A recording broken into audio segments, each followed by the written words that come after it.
So before I go into the presentation, I want to explain something really simple. I've been on both sides, as a seller of a company and as a buyer. As a seller, you're like, how much money am I going to make? What's the valuation going to be?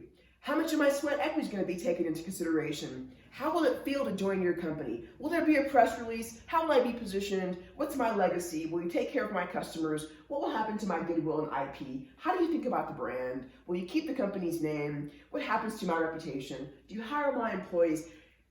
As a seller, you're thinking about all these things, from money to spiritual to what happens to your customer, because you've poured into this thing, in some cases for 20 years, 10 years, 5 years.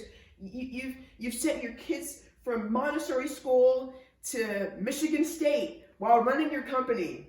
It's part of you. The buyer is thinking about really one thing. This is going to scare you. How do I avoid risk and pay as little as possible? So while you're in this dramatic, idea and journey about how wonderful this company is and how you're thinking about selling it, your buyer is thinking about that HBR number, which is 90% of mergers and acquisitions are abysmal failures. That means 10% are probably okay. So guys, you're thinking about a list of 20 things, and your seller is asking themselves one question: what is the risk-adjusted value of this business?